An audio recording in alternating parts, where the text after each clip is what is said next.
Eddie Canistracci here, yeah! That's right, I'm back yet again to talk about some music, but not just any music.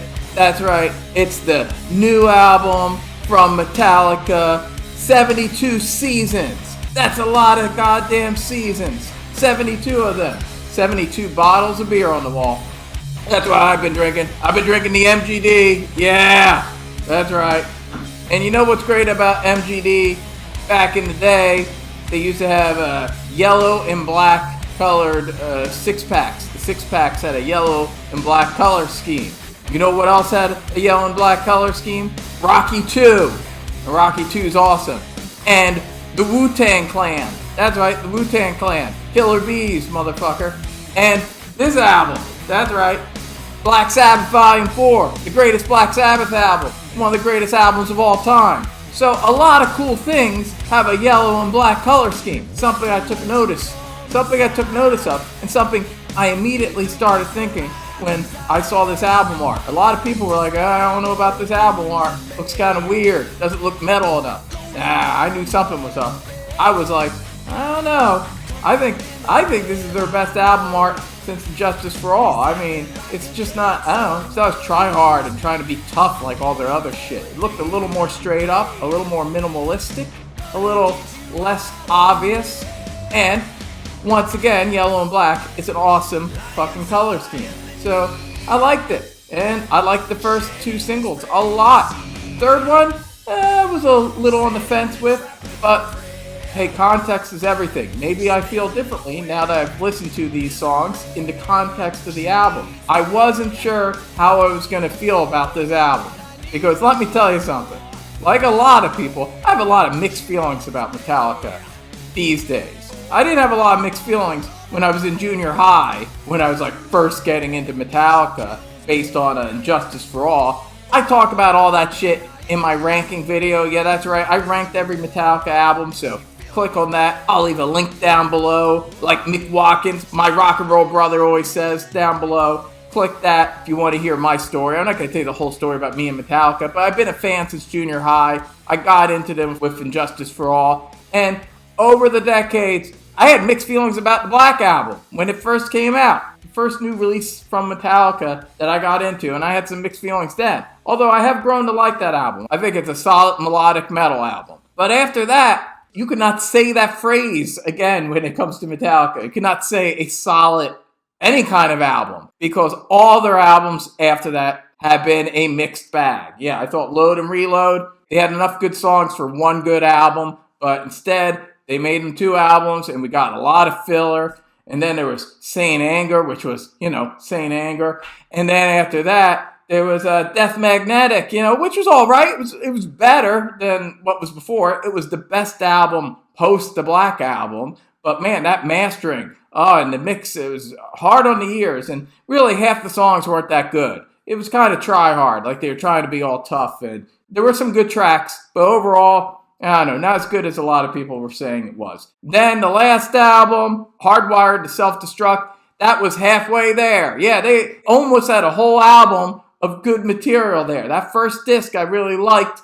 If only they had swapped out Halo and Fire for Spit Out the Bone, put Spit Out the Bone as the last track on that first disc, and then just pretended the second disc never existed, that might have been the best album since Injustice for All from Metallica. But they didn't do that. So it was merely yet again another album that I said was their best since the Black Album. I thought the Black Album was overall more consistent than that album. So that's a while. That's like the Black Album came out in 1991. So that's like, that's a long time. That's a long time for a huge band, big stadium act like Metallica to not have a great album, in my opinion, And even the Black Album, I just thought was good. I thought it was a good album. People are fussy with Metallica, though. I know a lot of people that don't like Injustice for All. That seems crazy to me, but we all have our opinions. I mean, like, you're a tough customer. You don't love Injustice for All? That fucking album's awesome. Anyway, yeah, so believe me, I want to love Metallica. I love their first four albums and the Garage Days Revisited EP. I love all their 80s shit. I love their 80s shit, and the Black Album's solid, has a lot of great deep tracks, and I like the singles. So there you go. So I'm not some blind fan that likes everything that Metallica releases. No. I'm a highly critical fan. I'm always rooting for them. I'm not a hater. I always buy their new album whenever it comes out every 5 years or so. Not the most prolific band, Metallica. Not the most prolific band. But when they release something, I always give it a shot, because those first 4 albums in the 80s are so awesome that I'm always rooting for them. I'm always rooting for Metallica. So I was going into this one thinking, this one might not let me down. This one might be, at very least, consistent. That's mainly what I wanted from Metallica. Just to release a goddamn consistent album. An album where I like the first song, then the second song, then the third song, then all the other songs, including the last song. In other words, I like every goddamn song on the album. It's been a long, long time since I heard a Metallica album like that. Yeah, I have to go back to junior high in their 80s albums. Even the Black Album has like 1 or 2 songs I'm not so crazy about. I just want Metallica to be consistent. That's it. Just be consistent, goddammit. How hard is it to make a fucking consistent metal album? Alright? Well, guess what? Here's the headline. They figured it out. Finally, after 30 goddamn years, Metallica figured out how to record a consistent goddamn metal album. That's right. Emphasis on metal. Yeah, there's some people out there, some thrash fans, that might say, oh, this ain't thrashy enough. Yeah, it's not that thrashy. It's a little thrashy in spots, but mainly, this is just a metal album. Well, I don't know if you checked out their name, bub, but their name is Metallica. That's metal. The word metal's in their name. They're not Thrashica. They're Metallica. Kill 'Em All is a thrash album, but it had some metal moments. Because I think the Dave Mustaine influence, like Jump in the Fire and shit like that. They were kind of straddling the line, that new wave of British heavy metal influence. So they were kind of straddling the line with that album. But even by the time they got to Ride Lightning, their second album, they were already getting progressive and going in a different direction. They weren't just like a straight up thrashy American equivalent of a new wave of British heavy metal band, the kind of way they were in Kill 'Em All. Well, now they are. Now they're back to just being a fucking straight up metal band. They're older now. They can't quite thrash out and do a consistently fast and heavy album the way they could back when they were young men in the 80s. But this is exactly, in my opinion, exactly the kind of album they should be making now at this point in their lives. This is easily their most just straight up metal album they've actually done since Kill 'Em All. Yeah, that's right. Since Kill 'Em All, they have not had an album that is just from beginning to ending, just a straight up fucking metal album. There's no trace of a fucking ballad on this album. Metallica has not released an album since Kill 'Em All that has not had one trace of a ballad on their album. Just think about that. Not counting EPs, all right? We're not counting the Garage Days Revisited EP. In terms of albums, this is the only one other than Kill 'Em All. Let that sink in. Let that sink in. Not one thing that opens up like a ballad. They don't even have a ballad fucking breakdown. There's nothing. I don't think there's even a song that's clean electric. I think everything has distortion. This whole goddamn album has distortion. I can see people criticizing this album saying a lot of the songs sound alike. There's a sameness to it. That's its strength. That's all right. That's its goddamn strength. Like fucking AC/DC flick of the switch. Sometimes there's a strength in a band just being focused and just saying, we're in this pocket and this is what we sound like. All right, we're just going to sound like this for the whole fucking album from beginning to end. And with Metallica, is that a fucking blessing? Whenever they did something a little different after the 80s, it was always something that made me cringe. It was always something like, you went there. You went there. This album never does that. Never does that. There's never a fucking moment where this album does something that I don't dig. Yeah, and that's why, okay, you ready for the headline? Okay, here we go. We're going there. Hold on. In my opinion, 72 Seasons by the metal band Metallica is the best album they've recorded. Well, my favorite. I'm going to say favorite. We're not going to say best. Every man has his own best, and that's his favorite. This is my favorite Metallica album post Injustice for All. So there you go. My 5th favorite Metallica album. There you go. Not counting EPs. Garage Days Revisited would be my 5th favorite if we were counting EPs. But we're not counting EPs. We're just counting albums. This is my 5th favorite Metallica album. I love it. I think it's great. I think it's like some kind of fucking masterpiece. Yeah, it's some kind of masterpiece, like some kind of monster. It's some kind of masterpiece. I only listened to it a couple times. Hasn't entirely sunk in yet, but it's something there. There's something here. It's different from all their albums they've been doing post the Black Album. The Black Album was consistent, and it was a solid melodic metal album, but I like the production better on this album. There's no songs I dislike. Like I said, there was like 1 or 2 songs on the Black Album I'm not crazy about. And I think James Hetfield delivers his greatest vocal performance of his entire career. Keep in mind, I'm a cat here who's been critical of Metallica for the past 30 years, all right? So I'm not just fucking blowing smoke up the guy's ass. The whole fucking band. I think this is Kirk Hammett's best soloing he's done since Injustice for All. It's Lars' best drumming since Injustice.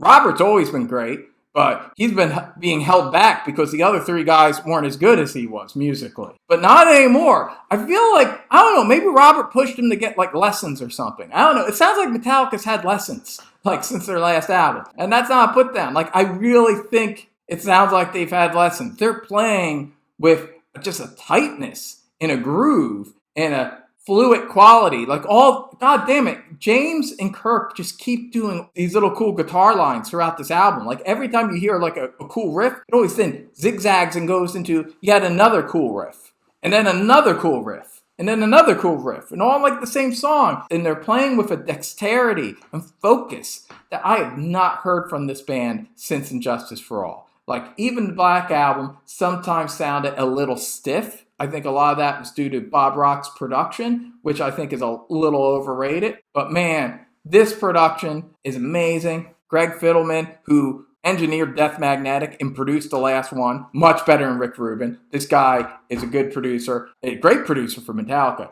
This is their best sounding album since Master of Puppets, in my opinion. The production's great. The drums are loud. The band is tight. Again, I really think they've had lessons. I really think that they've had lessons. James definitely sounds like he's had vocal lessons. Like, he's singing, but he's not singing in that kind of try-hard, kind of country southern rock way they was kind of doing in the 90s. Like, he sounds like the 80s James, but with more vocal range, if that makes sense. Like, he has the bite that he had in the 80s, but with a lot more range. Like, even like what he did during the chorus of Lux Æterna, like, the way he holds the note during the chorus, like, I've never really heard James do things like that before this album. It's just punchy, and there's a lot of emotion and fire. This is a real fire that was lit under their ass. And again, I think Robert pushed him to get fucking lessons. Now they're keeping up with him. Everyone's a VIP on this album. They all sound great. This is fucking rock and roll metal music being played at a very high level. A lot of people might think all the songs are a little too mid-tempo.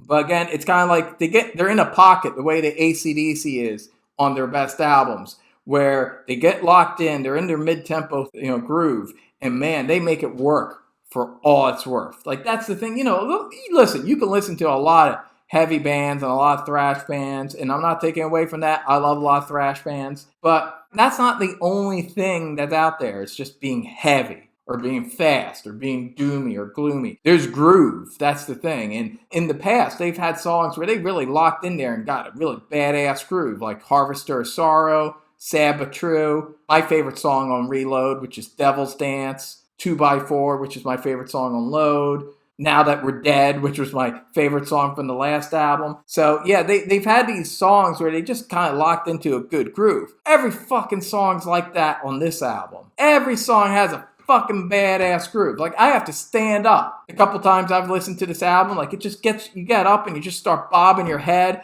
This is fucking music made by men. That's right. Very rich men. You can't buy Metallica anything anymore. What do you give the man that's got everything? Well, you fucking get his balls back. That's what you do. And that's what they got. They got their balls back to this fucking album. Hey, you want to hear me go track by track? Let's do this. The title track. Fucking awesome. No Metallica album ever opened up like this before. With fucking driving fucking bass. Robert on that bass. Robert, fucking, he's the greatest bass player alive right now. Right now. Listen to this fucking shit he's doing on this album. It's like they finally let him out of his cage. It's like, yeah, Robert, now that we've gotten lessons, we can keep up with you. So just fucking go to town. So Robert's going to town now. He's like, yeah, fuck yeah, finally. So he's fucking doing some shit. this is amazing. This is amazing bass work. And then the way the guitars build, and it's just so fucking metal. That's right. Hey, shout out to my high school buddy, Mike Jacobs. There you go, Mike Jacobs. There's a shout out. He was my Metallica buddy back in the day. I remember hanging out in his his bedroom, and he had his guitar, and he'd be doing his James Hetfield riffage. Man, he loves Metallica. He's always loved Metallica. I remember we had disagreements about the Black Album. He got upset because I didn't like it as much as him. And I remember even years later, we reconnected, and I threw some shade at Saint Anger, and he was sticking up for Saint Anger. I was like, God damn, because Mike Jacobs really loved Metallica, and he's just always stood by them. But you know what I love is this morning on Facebook, I told everyone that I was going to do this video, and Mike Jacobs has a comment, and he goes, this album is so metal. So metal. That's it. That's all he said. I fucking love that he said that. Shout out to you again, Mike Jacobs, because he nailed it.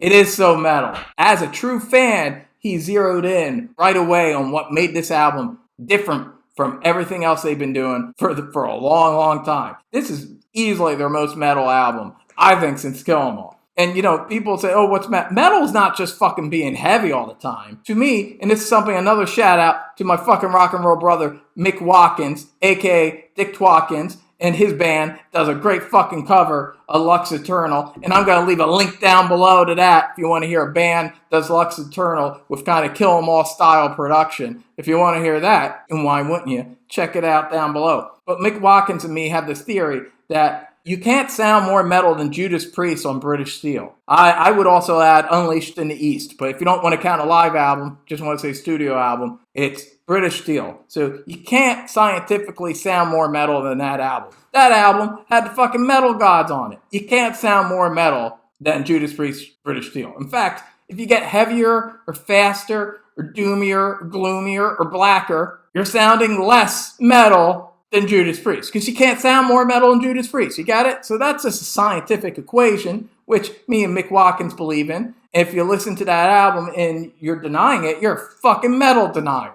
That's right, you're a metal denier, and you should feel shamed. So in that sense, this album actually could be their most metal album, because this actually sounds more like Judas Priest than Kill 'Em All even. So maybe this is their most metal sounding album, because they never did an album that sounded this much like Judas Priest. This is just really heavy, straightforward, melodic, catchy as all fuck, heavy metal music. Yeah, I hear, it sounds like they've been listening to a lot of Priest. But anyway, 72 seasons, it fucking kicks ass. The build up, the guitar work, they keep just throwing awesome riff after awesome riff after awesome riff. Never gets boring. I don't get bored of it. It's a long song, but to me, it's always kicking ass. And then we got Shadows Follow. Oh, goddamn, great song. What a fucking groove. That chorus. Some people, it might be a little too poppy. A little too poppy to some metal fans. They might not like that fucking chorus. Well, let me tell you something. There's a reason why James Hetfield is fucking living in mansions and drives around in any little fucking bullshit hot rod car he feels like. He's like, oh, Tuesday, I think I'll drive around that fucking little tiny hot rod car. And why fucking Lars Ulrich fucking rolls around in money in Picasso paintings. There's a reason why. The reason is because they write catchier songs than everyone else in the thrash community. I love thrash bands, don't get me wrong. I love thrash. I'm not a thrash hater. Overkill's one of my favorite bands. Although this album is better than Overkill's new album. There, I said it, if you were curious. It's also better than Megadeth's last album. Whoa! Yeah, Metallica's owning all these thrash guys, and they're owning them with metal. Yeah, it's metal. Fucking heavy metal music. And catchy. That's the thing. James Hetfield can write a tune. And, you know, the thing that made Metallica stand out amongst all their thrash peers in the 80s was that they were more melodic. They always were. Going back to Kill 'Em All, that album was catchier than all the other thrash bands. Yes, and then Ride the Lightning, they got even more melodic. Shit like For Whom the Bells Toll, that shit was catchy. Yeah, Fade to Black, it's a catchy song. Then Master of Puppets, a lot of catchy songs on that. They wrote songs that were heavy but catchy. That's what made Metallica Metallica. They were melodic. And it's like they finally figured out, like, hey, let's have awesome riffage, awesome guitar playing, and really catchy melodies, and just do that for a whole fucking album. And then we might sound like fucking middle-aged Metallica. the way middle-aged Metallica should sound. And it's like, it's a pure album. It's a pure album getting down to what makes Metallica Metallica. Whether they're the younger, thrashier version or this more refined middle-aged version. The thing is the melodies and the hooks and the fucking groove. And they got it all fucking in spades in this album. So I love that fucking poppy chorus. And then Screaming Suicide, my second favorite song on the album, Screaming Suicide. I love this song. It was the second single. It kicks ass. No song has made Suicide sound this awesome since Suicide Solution. Yeah, it's fucking rocks. That chorus is so catchy, and the way they fucking drums and the guitars hit, they have not sounded this tight since Injustice for All. God damn, is this some tight shit? And then I love when they do that fucking breakdown that sounds like Judas Priest's Steeler, the end of Steeler. It's just fucking awesome. I love it. Sleepwalk My Life Away. God, I saw that title and thought this song's gonna be horrible. It's gonna be horrible. And then guess what? It kicked ass like all the other songs. I was like, God damn, that chorus is catchy. I like it. Awesome bass line. Robert fucking tearing shit up with his fucking bass. You Must Burn. This song fucking kicks ass. You know what it's like? It's like a really, really catchy heavy metal song. What do you know? A really catchy heavy metal song on fucking 72 Seasons. That's odd. Okay, next. Lux Æterna. Yeah, the big fucking lead-off single. The thrashiest song on the album. And even that's really more of just a straight-up Diamond Head style new wave of British heavy metal song. And you know what? Fucking Diamond Head style new wave of British heavy metal song. It's fucking awesome. I love it. Even better than thrash. Love thrash, but new wave of British heavy metal songs are even better than thrash songs. So fucking awesome. Love that song, even with its pretentious title. And in fact, its pretentious title makes it borderline gonzo. So have a drink, Rich. There you go. Fucking Crown of Barbed Wire. I've heard one person say he thought this song sucked. Well, with all due respect, you're wrong. This song's fucking awesome. It's one of my favorite songs on the album. That riff, man. Here's the thing before I talk about Crown of Barbed Wire that I noticed. You notice how the songwriting credits have a lot of Kirk and Robert? It's like they're a band. It's not just Lars and James writing all the songs and making these guys just do what they tell them. It's almost like it's four dudes that respect each other and making beautiful music together. What do you know? Yeah, I definitely think that Kirk and Robert's increased role with the songwriting helps this album. And it's one of the things that makes it sound so unified and focused. And in a lot of ways, this is like Kirk Hammett's revenge on fucking Saint Anger. He's fucking soloing all over this fucking shit. And these are his best solos since Injustice. They're melodic, they're catchy, they're fun. He doesn't overdo the wah-wah. He does in a few places here and there, and when he does, it's fucking awesome. So anyway, Crown of Barbed Wire. What this riff? Amazing. Amazing. This is probably my third favorite song on the album, actually. So dark and weird and menacing sounding during the verses. I love it. And then the whole idea of a crown of barbed wire, it's like something out of a fucking Italian slasher film. And he describes it. James describes this fucking crown of barbed wire on his head, and it's fucking making his face all bleed and shit. And it's badass. It makes having a crown of barbed wire sound really awesome.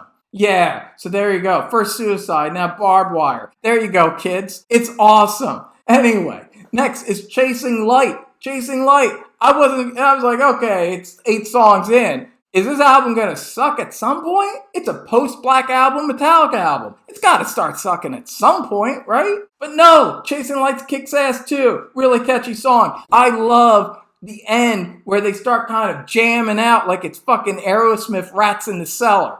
Fucking groovy tune. Fucking love it. That's what fucking super studs do when they rock out. They sound like fucking 70s Aerosmith. Then we got If Darkness Had a Sun. Probably one of the worst titles on this album. And this was the third single I wasn't initially into. But you know what? In the context of the album, it kicks ass. I love it now. Yeah, sequencing's great on this album. Just when you want a subtle variation, because so many of the songs sound alike, you got this boom, boom, boom, kind of like party kind of sound to it. And it's got that catchy chorus. If darkness had a sun. Awesome. Catchy. I like it. Not one of my favorite songs on the album, but fucking solid enough to keep the party going. Then you got Too Far Gone. At first I wasn't crazy about this question mark. I don't like punctuation in song titles, but it is legitimately a question when he sings the chorus. So I'll let it go. Plus it's a catchy song. I like it. It might sound like heavy metal Lady Gaga to some people if it's kind of dance beats and it's hey, hey, heys. But to me, it's fucking catchy. Probably the weakest song on the album. But you know what? It's still better than almost all of the second disc of Hardwired to Self-Destruct. So there you go. The worst song on this album is still a decent song and better than every song with the exception of Spit Out the Bone from Hardwire to Self-Destruct, the second disc. That horrible second disc. Throw it in the fucking garbage and fucking give me 2 copies of this instead. Next. Room of Mirrors. Hey, what do you know? What do you know? Another fucking awesome song. One of the best songs on the album, actually. Fucking great riffage, great chorus, great melodies.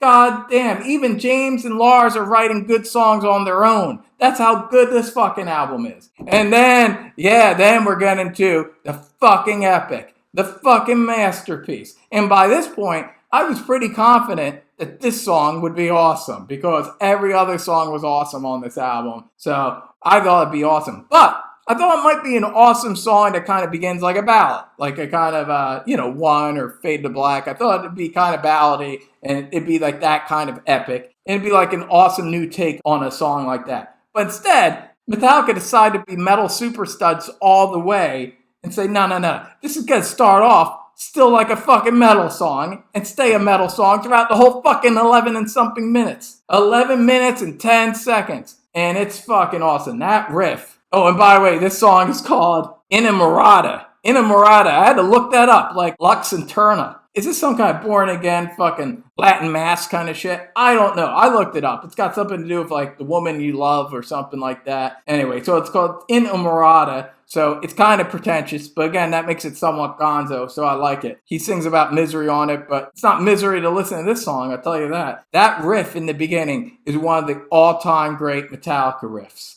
That riff is amazing. This is like fucking Orion level shit. That's right. I said it. It's a fucking powerhouse riff. It is so amazing. And it's just so catchy and it gets kind of bluesy. I feel like everything they were going for on the Load albums, but they didn't really pull off, they succeed in 11 minutes here. Like 11 minutes here is like everything that the Load album should have been. This is the ultimate combination of their influences. This is like where like 70s, mid-70s Black Sabbath, not just the more obvious doomy stuff, but the kind of Sabotage, Sabbath, Bloody Sabbath era Sabbath, where they got a little jazzier and a little bluesier and a little more progressive. That chorus is just so catchy, and you hear a little Blue Oyster Cult and Thin Lizzy, and also like this whole goddamn album, Judas Priest, Paul Di'Anno era Iron Maiden, and also 80s era Metallica. It's like all in this stew, and it's just it's so soulful and sensual and passionate, and I fucking love that chorus. And then when it does that fucking cool breakdown